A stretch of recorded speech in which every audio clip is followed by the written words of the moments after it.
कहते हैं कि रामचंद्र जी से पाना हो तो हनुमान जी को भी मिलना पड़ता है।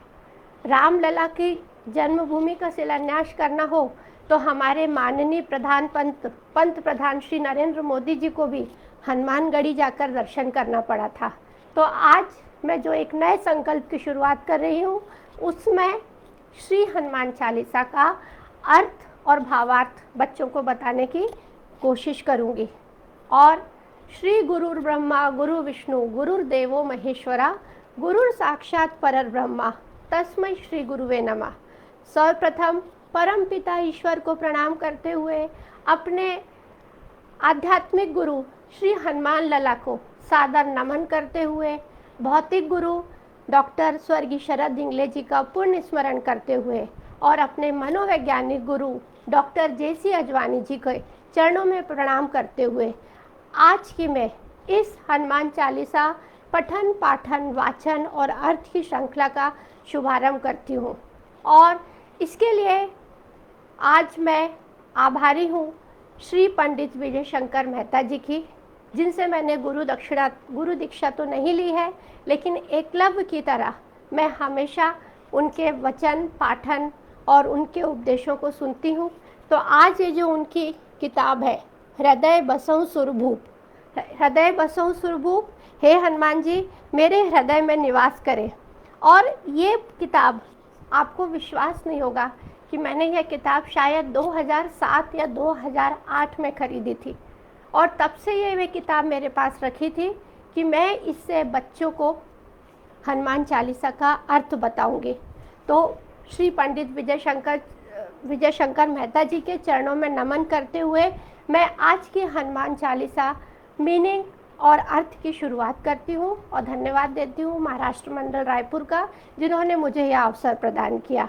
लोकाभिरारम रणरंग धीरम राजीव नेत्रम रघुवंशनाथम कारुण्य रूपम करुणाकरम तम श्री रामचंद्रम शरणम प्रपद्ये। तेरा तुझको अर्पण, जो तूने मुझे दिया है वो मैं तुझे ही अर्पण तो कर रही हूँ।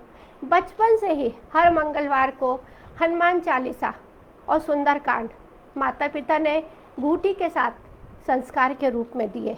और हमारी संस्कृति की यह सबसे बड़ी विशेषता है कि हमारे पास ऐसे ग्रंथ हैं, ऐसी कथाएं हैं, ऐसे चरित्र हैं और ऐसे सूत्र और संकेत हैं जिससे हम अपने जीवन की उलझनों को सुलझा सकते हैं, बिखरे हुए जीवन को समेट सकते हैं।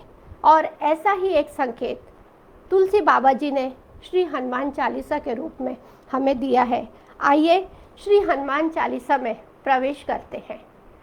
श्री गुरु चरण सरोज रज निज मनु मुकुरु सुधारी वरनऊ रघुवर विमल जसु जो दायकु फलचारी।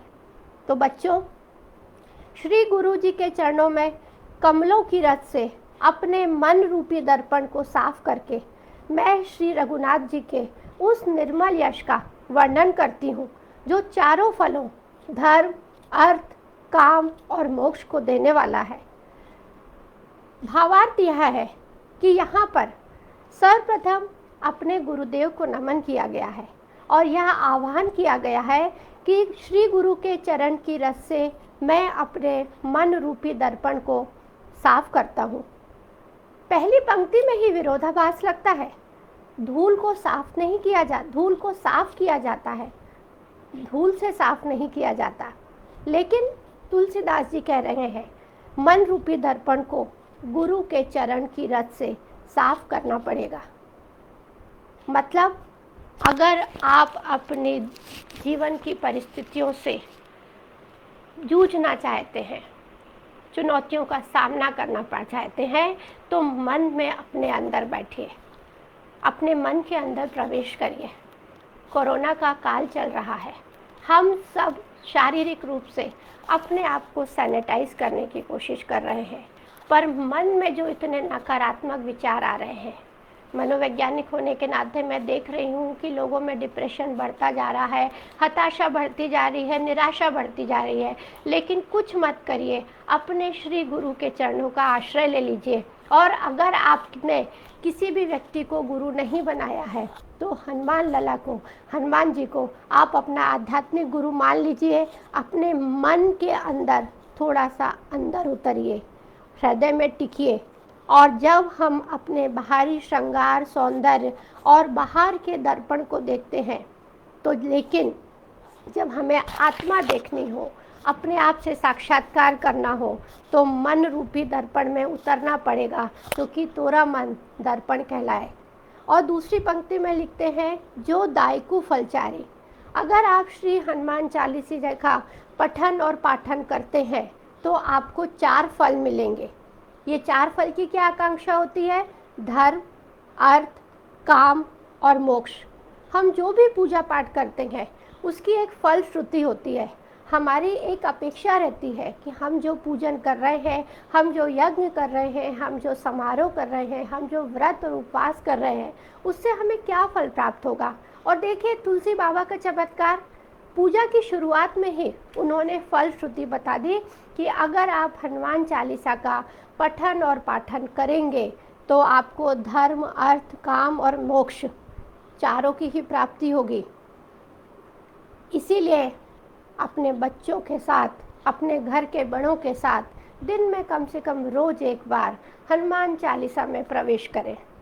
बुद्धिहीन तनु जान के सुमिरो पवन कुमार, बल बुद्धि विद्या देहि मोहि, हरहु कलेश विकार। हे पवन कुमार, मैं अपने आप को बुद्धिहीन जानकर आपका स्मरण कर रहा हूँ। आप मुझे बल, बुद्धि और विद्या प्रदान कर मेरे समस्त कष्टों और दोषों का दूर करने की कृपा कीजिए। गोस्वामी जी कर रहे हैं कि आप मुझे बल भी दीजिए, बुद्धि भी दीजिए, विद्या भी प्रदान करिए। अगर इस दुनिया में, सांसारिक दुनिया में आपको रहना है तो आपके पास बल भी होना जरूरी है, बुद्धि भी होना जरूरी है और विद्या भी होना जरूरी है। हमारे जो क्लेश है, जो विकार है, वो हनुमान चालीसा उन्हें हर लेती है। इसीलिए अगर आप अपने जीवन में सफल होना चाहते हैं, बल, बुद्धि, विद्या, यहाँ बल से मेरा आशय है कि आप अपने शारीरिक स्वास्थ्य पर ध्यान दीजिए।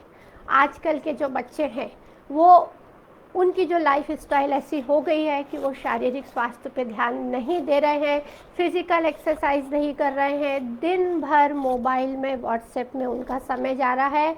तो प्यारे बच्चों, दिन में कम से कम 20 मिनट फिजिकल एक्सरसाइज ज़रूर करिए, चाहे वो साइकिलिंग के रूप में हो, चाहे वो रस्सी कूदने के रूप में हो। साथ ही साथ बुद्धि के लिए आपके पास शिक्षा है, आपके पास आपके गुरुजी हैं, आपके टीचर्स हैं, आपके मेंटोर हैं। और विद्या प्राप्ति करने के लिए जो आपको बुद्धि मिल रही है, विद्या मिल रही है, उसका जीवन में मनन करिए और नई नई बातों को सीखते रहिए।